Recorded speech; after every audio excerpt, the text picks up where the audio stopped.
Nesse vídeo eu vou trazer para vocês as técnicas e os passos que eu utilizo para investir. Então vamos ao vídeo. Salve, salve investidores! Como é que vocês estão? Sempre lembrando que antes de continuar, você clica no botãozinho vermelho de inscrever-se para ajudar esse canal, tá bom? E nesse vídeo eu vou trazer aqui para vocês algumas das técnicas e alguns passos que eu uso para investir principalmente em ações. É claro que eu não vou conseguir em um vídeo, exceto se ele tivesse mais de 2 horas de duração, esgotar tudo que eu utilizo ali para investir no mercado financeiro. Mas é certo aqui que eu vou trazer os principais pontos, principalmente para o investidor iniciante que está com muita dúvida aí do que ele tem que fazer para investir bem em ações. O primeiro passo, obviamente, para você começar a investir, sair ali de mero poupador para investidor, tirando os recursos da poupança ou qualquer outro tipo de forma ali que você usa para guardar o seu dinheiro, você inicialmente tem que montar a sua reserva de emergência. Esse é o primeiro passo para a sua segurança, afinal, imprevistos acontecem o tempo inteiro na nossa vida. E a definição de risco é justamente a ideia de que as coisas podem acontecer fora do que a gente espera, por isso a necessidade da reserva de emergência, que nós devemos constituir em aplicações de renda fixa com liquidez diária. Afinal, se serve para emergências, eu não posso ficar com meu título travado ali, né? Meu dinheiro não pode ficar travado, eu tenho que conseguir resgatar ele bem rapidamente. No máximo em 2 dias, de preferência abaixo disso. Eu particularmente deixo minha reserva de emergência numa conta de pagamento, no caso aqui dando conta, mas isso aí vai de pessoa para pessoa. O importante é que tenha liquidez diária e que o valor seja de pelo menos 6 meses dos seus custos fixos. Isso é claro se você for um CLT, alguém que seja empregado, ou um servidor público, porque se você for um autônomo, aí a sua reserva de emergência tem que ser superior, porque você está sujeito a mais riscos. Você não tem ali um valor fixo garantido. Aí essa reserva deve ser de 12 meses. Então vamos supor ali que eu sou um jovem com meus 20 anos. Eu tenho ali um custo fixo mensal de aproximadamente R$2.000. Então, eu tenho que ter R$10.000 de reserva de emergência se eu for um empregado, ou então R$24.000 se eu for ali um autônomo. Após isso, certinho ali guardado a reserva de emergência, eu posso ingressar no mercado de risco, no mercado de renda variável, principalmente ações, que é o nosso foco aqui. E aí o primeiro passo para você investir em ações é buscar um setor de atividade da economia, e aqui em especial os setores perenes da economia. E o que é um setor perene? É um setor sem o qual a economia não consegue sobreviver, e principalmente é um setor que já se provou no tempo. Porque, por exemplo, o setor de streaming, por exemplo, com a Netflix e outras empresas mais. Esse é um setor perene na sua visão? Ele já se provou no tempo? Há quanto tempo esse setor existe? É claro que atualmente podemos pensar que não dá para ficar sem serviços de streaming, mas é um setor que já se provou no tempo. Quantos anos de existência esse setor tem? Agora, se você olhar, por exemplo, para um setor de energia elétrica, um setor de saneamento, setor de papel ou de celulose, setor bancário, por exemplo, ainda o setor de seguros. Esses setores já existem há muitos e muitos anos. E por conta disso, a chance desses setores serem substituídos por novos é muito pequena. Então é aquela ideia. Se no passado, de muitos anos atrás, e até o presente momento, esses setores conseguiram superar diversas situações, diversas crises, diversos outros setores de atividade que arriscaram a existência desses e ainda assim se mantiveram firmes como atualmente, quer dizer que no futuro a chance desses setores decaírem é muito pequena. Por isso, quando você vai ingressar no mercado de ações, é preferível que você olhe para esses setores, procure empresas inseridas nesse setor, principalmente porque você está começando a investir ou investe há pouco tempo, você não tem condições de enfrentar setores mais arriscados que surgiram há pouco tempo, por exemplo, o setor de tecnologia. Luan, como que eu localizo empresas desses setores? Eu posso utilizar as ferramentas hoje disponíveis na internet, por exemplo, aqui a plataforma GF+, que eu deixo o link aí na descrição para você testar de 7 dias grátis. Aqui tem a ferramenta Guia de Ações, aqui dentro tem esse filtro em que eu busco por setores, então eu vou colocar bancos, aí eu filtro aqui me traz empresas do setor bancário, Banco ABC, excelente banco, diga-se de passagem, Banco do Brasil, minha maior posição em carteira, Banco Inter, aqui é banco digital, aí já é outra história porque é um segmento novo, né? Você que está começando, não é recomendável você já começar em segmentos novos, Bradescão, até porque hoje o Banco Inter nem tá mais na B3, tá bom? Foi para a Bolsa Norte-Americana. Tem outros bancos aqui, BMG, BTG, que aqui é banco de investimento, e aí você aqui localiza empresas do setor bancário. Vamos pegar outro setor aqui, energia elétrica, um dos setores mais resilientes da Bolsa, porque tá dentro ali do segmento de utilities, ou seja, serviços de utilidade pública, o próprio nome já diz, é utilidade pública, dificilmente as pessoas vão ficar sem. Sem falar que esses serviços aqui, por serem de caráter obrigatório, mesmo que você não os utilize, você ainda paga. Isso é muito interessante. É só você olhar ali para a tarifa de luz da sua conta, mesmo que você não utilizar, ainda tem uma tarifa mínima, entendeu? Então o que nós temos aqui? Nós temos a Lupar, a S Brasil, a CESP não tem mais, agora é Auren Energia, e aqui você vai olhando empresas do setor. Esse é o primeiro passo, tá bom? Ah, Luan, mas eu devo já pegar todo o meu dinheiro e diversificar em todos esses segmentos aqui, dos setores perenes? Aí é que tá. Depende. Depende do quê? Depende se você vai pegar uma grande quantidade de capital e alocar tudo de uma vez na bolsa, em ações, ou se você vai fazer aportes mensais. Então depende disso. Então vamos supor, eu tenho ali um apartamento que eu recebi de herança e eu não moro naquele apartamento, eu vou vendê-lo para colocar em ações. É claro que eu não estou recomendando você fazer isso, estou colocando aqui uma hipótese. Ou eu ganho dinheiro de uma indenização, ou eu ganho dinheiro de alguma outra forma e eu queira alocar bem em ações esse capital. Exponhamos que seja 100 mil reais e eu quero colocar todo esse dinheiro de uma vez. Aí você deve diversificar sim. Você não vai colocar tudo de uma vez esse capital em uma ação ou outra ação. O ideal é que você aloque em no mínimo 5 papéis aqui esse capital, tá? Principalmente, como você é iniciante, não há como você simplesmente achar que você está dando uma grande tacada ali investindo em um único papel. Por mais que seja de setor perene, que pague bons dividendos. A diversificação é uma proteção contra a ignorância. E sejamos verdadeiros conosco. Nós somos todos ignorantes, a menos que a gente tenha no mínimo 20 anos, 30 anos de bolsa e olhe lá, tá? Então a diversificação sim é necessária. Mas, se eu vou colocar esse dinheiro aos poucos, fazendo aportes mensais, por exemplo, de R$1.000, aí não faz sentido você ficar diversificando. Até porque se eu estou montando posição aos poucos, eu estou estudando aos poucos aquelas empresas nas quais eu estou colocando meu dinheiro. Então eu estou ali estudando Caixa Seguridade. Aí eu coloco R$1.000 na Caixa Seguridade, continuo acompanhando a empresa, mês que vem eu coloco mais 1.000, aí eu vou montando uma posição ali. Aí eu chego em determinado patamar.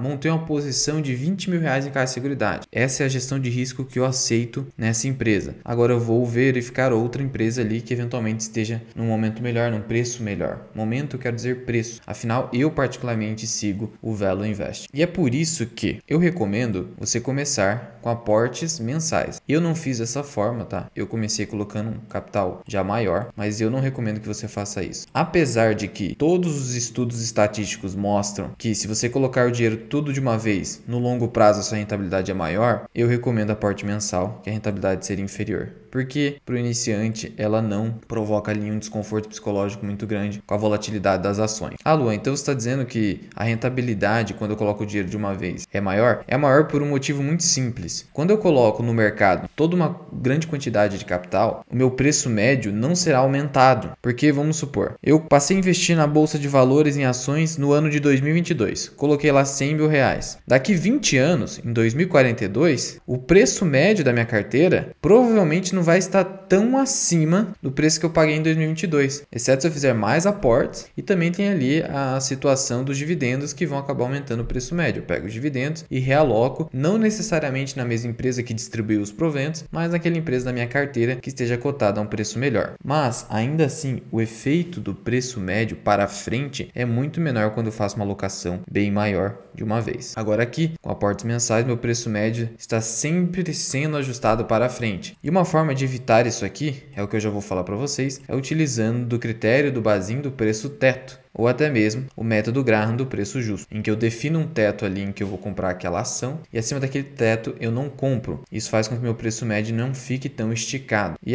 não é garantia também de que você colocar uma grande quantidade de capital vai fazer com que sua rentabilidade seja a maior de todas contra aquele que faz aportes mensais. Por que eu digo isso? Porque existe um exemplo, apesar de ser uma exceção, que é aqui a Bolsa Japonesa. Quem colocou todo o seu capital ali na bolha de 1990, até hoje não recuperou seu dinheiro após mais de 30 anos. Então não adianta nada você colocar todo o seu capital em uma bolha, tá? Se você for seguir essa estratégia de alocar uma grande quantidade de capital, você tem que alocar quando a bolsa está barata. Mas no caso da bolsa brasileira, ela hoje está barata. Essa é uma boa notícia para você, né? Olha aqui, o atual nível de preço-lucro da nossa bolsa atual é de 5,36 vezes. Tudo bem que aqui Petrobras e Vale estão favorecendo esse PL, ainda assim ele está num nível muito baixo se comparado com o nosso histórico recente até 2001. tá? Então hoje a bolsa está descontada. Não tô falando que é pra você colocar todo o seu dinheiro ali, só tô te dizendo, se você quiser seguir por esse caminho, hoje é um momento relativamente favorável. Apesar de que a bolsa pode continuar caindo ainda mais porque os juros estão aumentando. Está ali num ciclo de alta de juros. Toda vez que os juros estão aumentando, a bolsa cai, tá? Tem essa correlação aí entre juros e bolsa. E essa correlação é negativa, porque quando os juros sobem, as ações caem.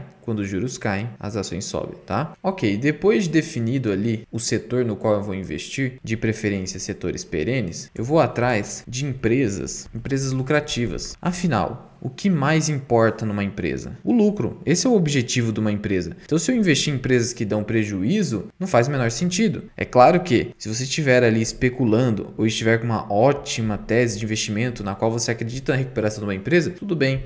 Só que as recuperações, estatisticamente, ocorrem na menor parte das vezes. Ou seja, a maior chance é que a empresa não se recupere. Agora, uma empresa lucrativa, a maior chance é que ela continue dando lucro. E ela tem que ser lucrativa num histórico muito grande, pelo menos 10 anos. Então, você pega os últimos 10 anos, verifica se a empresa nunca deu prejuízo. Isso significa que há uma grande chance, uma tendência de ela continuar não dando prejuízo. Então, vamos aos exemplos. E existe aqui também uma ferramenta chamada Investidor 10, que, diferentemente do AGF+, ela é gratuita e também você pode utilizar aqui para procurar setores. Então eu vou em ações, clico em ações e aqui eu posso buscar setores, né? Financeiro, por exemplo, aqui também traz os setores, caso você não queira usar a AGF+, tá? Aqui estamos então com o Banco do Brasil, minha maior posição em carteira. Eu não estou fazendo nenhuma recomendação, mas veja só, eu vou pegar aqui o histórico de lucros do Banco do Brasil. Vou pegar desde 2009. Aqui, quando a barra do gráfico está acima do eixo X aqui, significa que a empresa deu lucro naquele ano. Se estiver abaixo, significa que ela deu prejuízo. E aqui, todas as barras estão acima do eixo X, só significando que a empresa é lucrativa. Então, ponto positivo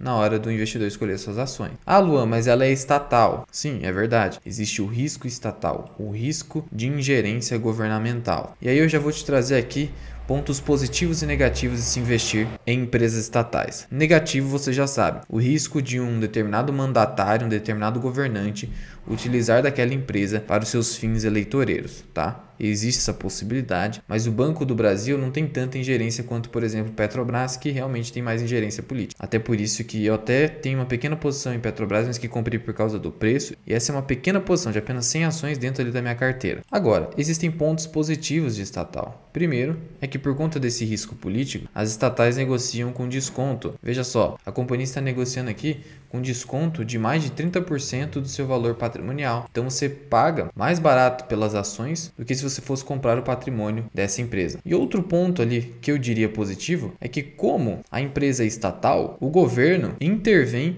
em momentos em que ela tem dificuldade. Então a empresa tem dificuldade, o governo vai lá e intervém de alguma forma para fazer com que essa empresa volte a ser lucrativa, porque há interesse direto do governo ali em que a empresa seja lucrativa. Então esse socorro governamental seria um amparo a mais que você teria com uma empresa estatal. É claro que isso é bem visto, depende do ponto de vista. De um ponto de vista libertário, isso é ruim, porque se a empresa é ruim, está dando prejuízo, ela tem que quebrar mesmo. É o caminho natural das empresas que vão mal, não pode ter interferência do governo. Mas, de um ponto de vista utilitário aqui, de investidor, quer ter retorno, as estatais têm esse benefício, porque o governo simplesmente pode imprimir dinheiro para socorrer as empresas. O governo tem diversos instrumentos para fazer com que as suas empresas não quebrem. Além de o Banco do Brasil aqui ser um banco com histórico lucrativo, é uma empresa fundada em 1808, está no setor perene, é lucrativa e já tem um histórico muito grande, então é muito difícil dessa empresa vir a falir, sendo que eu posso estudar mais da empresa que eu estou interessado dentro do site de relações com investidores das empresas que estão negociadas em bolsa, tá?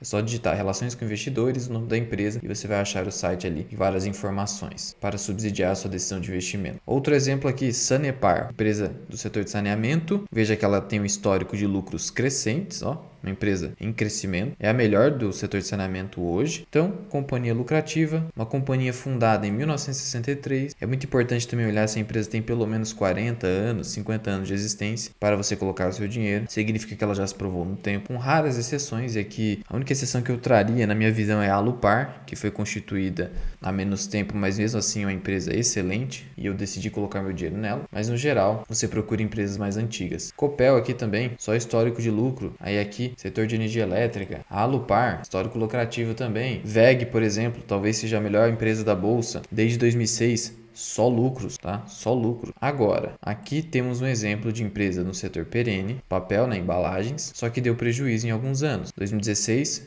e aqui eu tô falando da Papéis Irani, prejuízo de 10 milhões de reais. 2017, prejuízo, 108 milhões de reais. 2019, prejuízo de quase 80 milhões de reais. Então aqui você já fica com o pezinho atrás. Já é uma empresa com um risco maior e como investidor iniciante não é recomendável que você ingresse nesse tipo de empresa, por mais que esteja no setor perene. Vale ressaltar ainda uma ferramenta aqui que para o investidor iniciante talvez seja interessante. Você digita no Google volatilidade B3, ela aqui vai te trazer o desvio padrão, ou seja, a volatilidade de algumas empresas. Então eu vou te trazer aqui, por exemplo, Banco do Brasil, BBAS3, dos últimos 12 meses. Ele tem aqui uma volatilidade de 28,63%. Para você ter uma ideia, uma empresa tem uma grande volatilidade quando a vol dela aqui é superior a 60. Entre 60 e 30 é uma volatilidade intermediária. Abaixo de 30 é uma volatilidade baixa, o caso do Banco do Brasil. Isso aqui é mais para o investidor iniciante mesmo, que ainda não consegue suportar grandes quedas nas ações, tá? E aí, só complementando a ideia de perenidade, por exemplo, temos aqui a Sinqia, uma empresa de um setor que é perene, soluções tecnológicas para o setor financeiro. Não dá para dizer ainda que é perene, né? Muito recente. E a empresa tem histórico de prejuízo em 2019, então é um tanto quanto complicado. Você não vai colocar muito dinheiro numa empresa assim, né? Que foi constituída em 1996. Então, não é um setor perene, é uma empresa relativamente jovem, então é muito difícil, né? É isso que eu quero dizer para vocês. Assim também, Melius Cash 3, uma companhia constituída em 2011. Então, muito cuidado com isso. Próximo passo, após selecionar empresas perenes, provadas no tempo, de setores perenes e que sejam lucrativas, você vai procurar empresas com barreiras de entrada e margens de lucro altas. O que é uma empresa com barreira de entrada alta? É aquela empresa que, como diz ali o Lírio Parisotto, se o seu chefe demitiu o seu funcionário e o seu funcionário no outro dia está abrindo uma empresa similar, essa empresa não tem barreira de entrada. Então, é aquela empresa que, por conta de barreiras regulatórias, barreiras de mercado, é muito difícil de se consolidar. Então, as empresas de bolsa que já estão nesses setores aí, em que ela já está consolidada, é muito difícil de você concorrer com essas empresas, são boas empresas para se investir, você tem mais segurança, é muito mais difícil da empresa quebrar, principalmente se ela tiver ali margens altas de lucro, margens líquidas. Então vamos exemplificar aqui com VEG, por exemplo. A VEG tem uma margem líquida hoje de 14,88%. Significa que a cada R$100 em faturamento da VEG, R$14,88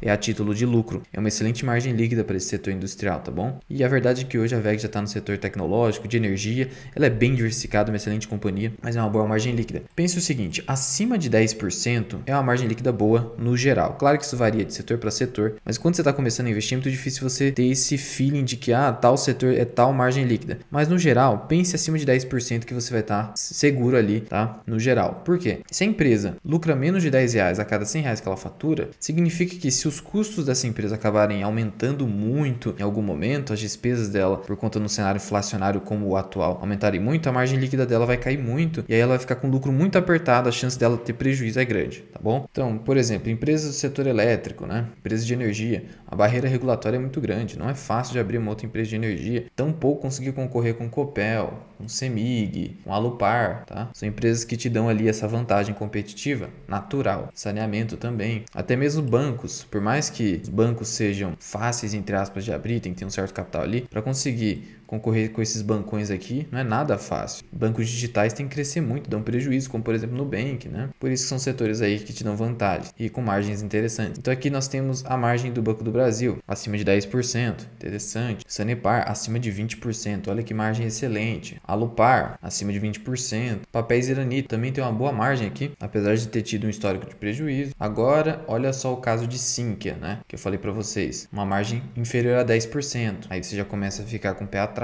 Já é mais arriscado aqui. Não que você não possa investir em empresas de tecnologia, você até pode, mas tem que colocar um dinheiro bem pequenininho. São empresas mais arriscadas e com maior volatilidade. Você vai suportar isso? Uma Cash 3 aqui, por exemplo, a margem está negativa. Vamos pegar a Magalu, né? Uma margem hoje inferior a 1%, muito apertada. Além disso, fala aí para mim qual que é a dificuldade de você abrir uma empresa de varejo. É muito fácil de concorrer contra a Magalu, até por isso que a sua margem é pequena. Margens pequenas dão um indicativo de que essa empresa tem muita concorrência, porque ela precisa reduzir as suas margens para poder ter ali a sua fatia de mercado. Então, setor muito competitivo, complicado. Então, eu evitaria, principalmente sendo iniciante, empresas do setor de varejo, setor de tecnologia e outras empresas que não têm barreira regulatória, barreira de mercado e que tenham margens pequenas. Aí o próximo passo é evitar empresas endividadas. É claro que a dívida acaba sendo algo inerente para as empresas que querem crescer, porque muitas vezes utilizar capital de terceiro é muito mais vantajoso do que usar recursos próprios, porque acaba sendo mais barato, dependendo ali da taxa de juros. E porque ao se endividar você ganha tempo.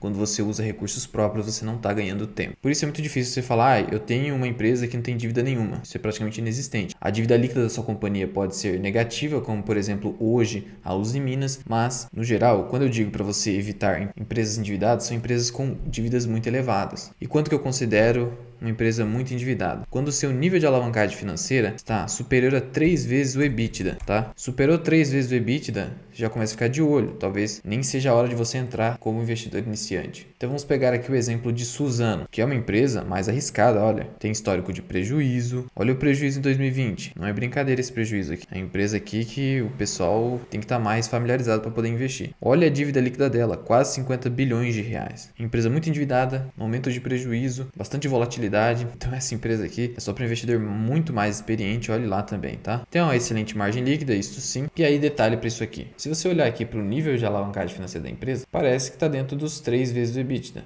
né? Mas a gente também tem que olhar que essas empresas cíclicas, como papel e celulose, quando está num ciclo de alta, elas lucram muito. E aí o EBITDA delas é alto, né? O EBITDA delas fica alto, como é o caso de Suzano. E aí isso acaba aparentando que a empresa não é endividada. Mas em momentos piores da economia, digamos assim, para essas empresas, olha a média de alavancagem financeira dela, é superior a 3 vezes. Então a empresa costuma negociar de forma endividada. Então aí fica complicado. Isso aqui é uma dívida muito alta, né? E aí quando a empresa tem uma dívida muito alta, você tem que olhar para o valor de firma da empresa. Veja, porque quando você é sócio, você está comprando a dívida. Então você não está pagando 66 bilhões de reais em Suzano, você está pagando 116 bilhões. Você compra as dívidas também como acionista. Então, cuidado com a empresa endividada. Afinal, a empresa com dívida baixa ou que tem dívida líquida negativa, a chance de quebrar é muito menor, né? Isso é óbvio. O sétimo passo que eu diria é olhar os indicadores de análise fundamentalista daquela empresa. Porque como eu sigo o Value Investing, eu procuro o quê? Eu procuro empresas descontadas. Só que eu vou olhar para os indicadores em comparação com as empresas daquele setor. Então eu posso usar aqui a ferramenta do Investidor 10 de novo. Eu não sou patrocinado aqui, quem dera se eu fosse, mas eu gosto dessa ferramenta. E eu vou comparar aqui, por exemplo, empresas do setor de papel e celulose de novo. Eu vou pegar uma Klabin, uma Suzano e vou colocar até uma Irani aqui, apesar de ter algumas particularidades com Irani. Eu pego e olho aqui, né? Você verifica que Suzano hoje está com PL mais baixo. Então se você olha só para o PL, você escolheria Suzano, o que não é recomendável. Nunca olhe o indicador de forma isolada. E aí no final das contas, o que você vai fazer? Você vai selecionar os indicadores que você dá mais importância. Se você olha para o dividend yield, se você olha para as margens, se você olha para crescimento, você vai ter que selecionar isso.